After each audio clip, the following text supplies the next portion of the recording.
Il était question au cours de cette deuxième réunion du comité de pilotage du projet d'urgence pour l'équité et les renforcements des systèmes éducatifs, d'évaluer l'état d'avancement du projet,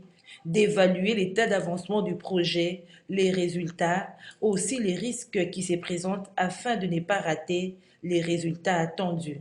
Oui, déjà avant la validation du plan budgétisé, nous avons évalué l'état d'avancement de ce projet qui a amélioré notre capacité de consommation des appuis budgétaires.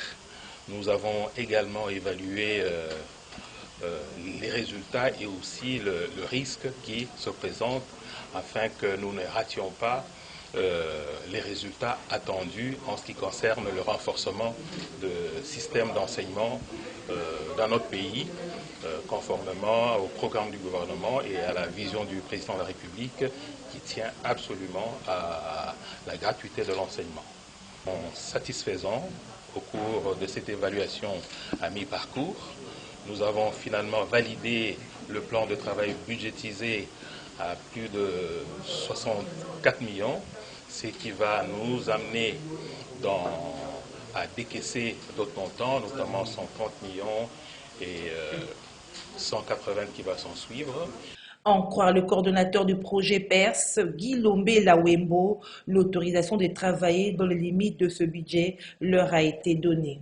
Ce jour, d'abord, cette réunion ici, comme tout projet ou comme toute entreprise, avant de démarrer l'année, il faut établir un budget. Nous avons établi un budget et nous sommes venus devant le comité de pilotage qui a été institué par un arrêté ministériel du ministre de l'Enseignement primaire et secondaire.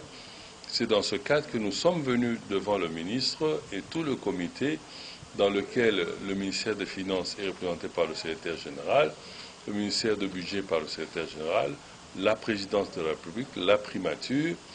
Et devant tous ces représentants, nous avons défendu le budget. Et ils nous ont donné maintenant l'autorisation de travailler dans les limites de ce budget.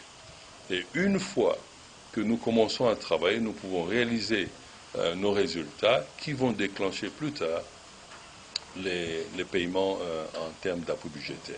Alors, que retenir du projet PERS? C'est un projet d'urgence pour l'équité et le renforcement du système éducatif.